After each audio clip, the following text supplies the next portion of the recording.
Welcome to my class.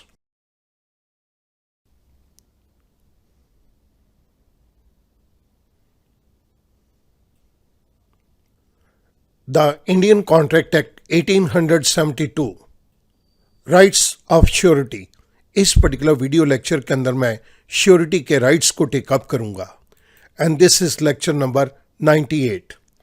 Let's move on to the topic of rights of surety.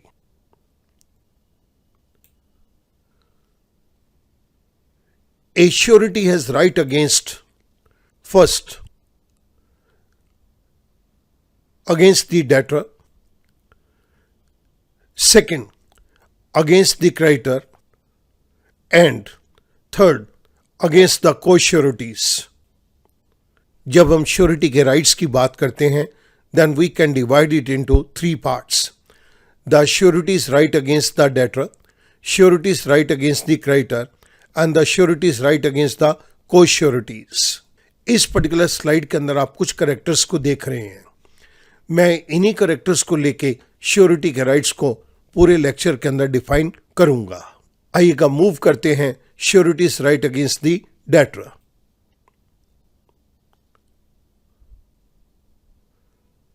The right of surety against the debtor.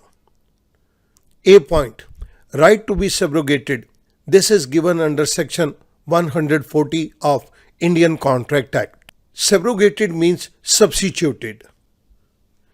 Where the principal debtor has committed default in the repayment and the surety pays the guaranteed debt, he is vested with all the rights which the creditor had against the debtor. जहां पर principal debtor ने अपने loan की repayment के अंदर कोई गलती करी है, कोई डिफॉल्ट करी है और उस केस के अंदर श्योरिटी ने गारंटीड डेट की रीपेमेंट कर दी. अब श्योरिटी को वो सभी अधिकार मिल जाएंगे जो एक क्रेडिटर को डेटर के अगेंस्ट मिले हुए थे. इस पर्टिकुलर राइट को हमने नाम दिया right to be subrogated. In simple words the surety steps into the shoes of creditor. Simple शब्दों के अंदर हम ये कहेंगे जो अधिकार पहले क्रेडिटर को डेटर के खिलाफ अवेलेबल थे अब वो सारे अधिकार श्योरिटी को मिल गए. B point, right to claim indemnity. Indemnity means compensation. In a contract of guarantee, there is an implied promise on the part of principal debtor to indemnify the surety. Contract of guarantee के अंदर principal debtor एक implied promise surety को देता है कि जो भी surety को नुकसान होगा principal debtor उस नुकसान को compensate करेगा. So this is termed as right to claim indemnity. A surety can claim compensation. The surety is entitled to recover from the principal debtor whatever sum he has rightfully paid under the guarantee to creditor.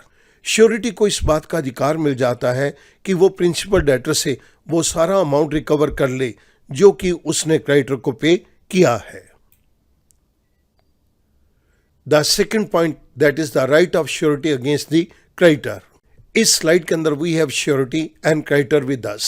So what are the rights of surety against the creditor?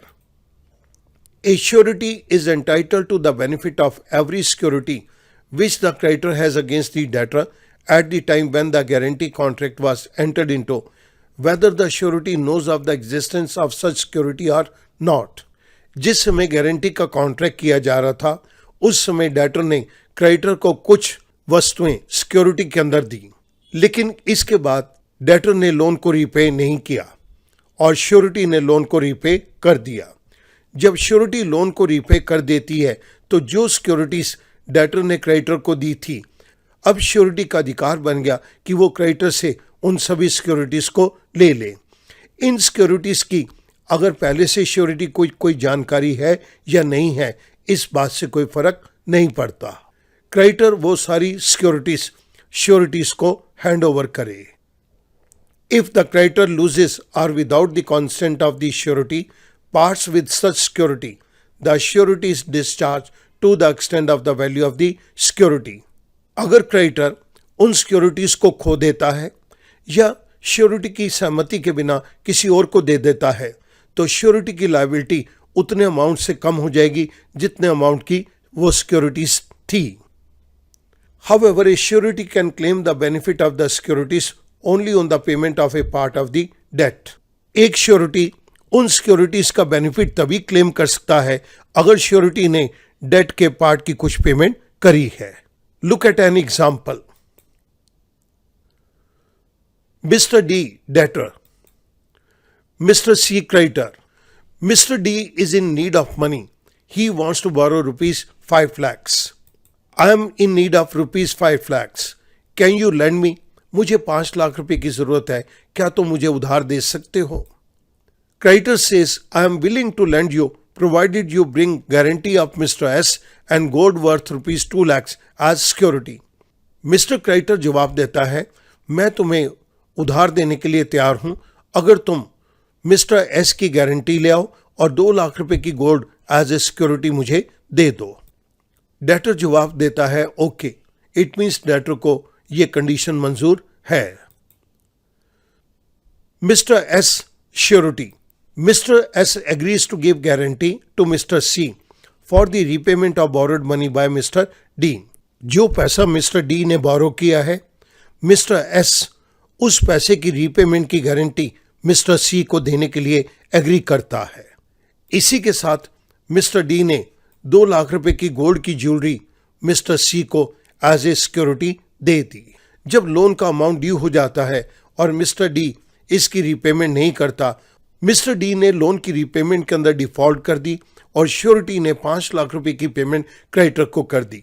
Surety को इस बात का अधिकार मिल जाता है कि जो gold की ज्वेलरी क्रेडिटर के पास एज ए सिक्योरिटी में रखी गई थी, वो ज्वेलरी अब क्रेडिटर श्योरिटी को सौंप दे. The third point is right against the co-sureties. In this slide we have creditor and debtor. When 2 or more persons stand as surety for the same debt, they are termed as co-sureties. जब 2 या 2 से अधिक व्यक्ति एक particular date के लिए surety बनने को तैयार हो जाएं, तो उन्हें हम को-श्योरिटीज का नाम देंगे. Let us look at this particular example.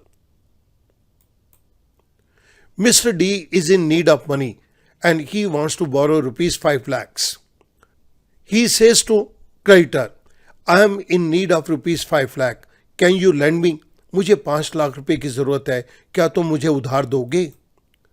The creditor says, I am willing to lend you provided you bring 3 guarantees for the loan. Creditor कहता है कि मैं तुम्हें लोन देने के लिए तैयार हूं, लेकिन उसके लिए तुम 3 गारंटीज लेके आओ. मिस्टर डी जवाब देता है ओके, यानी कि वो 3 लोगों को एज ए गारंटर लाने के लिए तैयार है. मिस्टर डी इन 3 व्यक्तियों को लेकर आ जाता है जो कि गारंटी पेपर के ऊपर साइन करने के लिए तैयार हैं. ये तीनों गारंटर्स गारंटी के डॉक्यूमेंट के ऊपर साइन करेंगे. Then they are termed as co-sureties और co-guarantors. The position of co-sureties is as follows. First point, co-sureties liable to contribute equally in the absence of any contract to contrary. अगर debtor payment करने के अंदर default करता है, उस case के अंदर को-श्योरिटीज उस पर्टिकुलर लोन की रीपेमेंट को इक्वली कंट्रीब्यूट करेंगे. लेकिन अगर इन्होंने कुछ अलग प्रकार से कॉन्ट्रैक्ट किया हुआ है जिसके अंदर तीनों को-श्योरिटीज ने अपनी कोई रेशो सेट की हुई है, तो ये उस रेशो के अकॉर्डिंगली रीपेमेंट करेंगे. लेकिन अगर इन तीनों ने कॉन्ट्रैक्ट करते समय अपनी अलग अलग कोई रेशो को सेटल नहीं किया, उस केस के अंदर ये तीनों को-श्योरिटीज डिफॉल्ट के केस के अंदर इक्वल अमाउंट को कंट्रीब्यूट करने के लिए जिम्मेदार हैं. Second point, co-sureties liable to contribute different sums.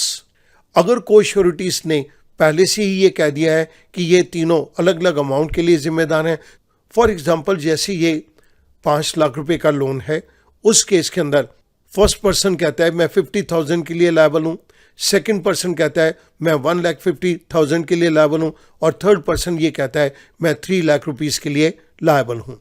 जहाँ पर गारंटी के कॉन्ट्रैक्ट के अंदर इन तीनों पार्टीज ने एक डिफरेंट सम को कंट्रीब्यूट करने के लिए कहा है, वहाँ पर इनकी जिम्मेदारी उतना अमाउंट पे करने की ही होगी. Now let us talk about the summary of this particular lecture. we started talking about the rights of surety. We divided into three parts. Against the debtor we have two rights. Right to be subrogated, that is the right to be substituted. Second, right to claim indemnity, right to claim compensation. Surety को debtor के खिलाफ ये दो अधिकार प्राप्त हैं. Surety को creditor के खिलाफ ये अधिकार मिला हुआ है. एंटाइटल टू एवरी सिक्योरिटी, जो सिक्योरिटी डेटर ने क्रेडिटर को दी है, श्योरिटी के द्वारा लोन की रिपेमेंट हो जाने के बाद क्रेडिटर वो सारी सिक्योरिटी श्योरिटी को सौंप दे. The third is right of surety against the co-sureties. A point contribute equally, B point contribute different sums. So student, हमने इस पर्टिकुलर वीडियो लेक्चर के अंदर इन सभी पॉइंट्स को कवर किया है. मैं उम्मीद करूंगा अब ये टॉपिक आपके लिए बहुत आसान हो जाएगा. Thank you very much.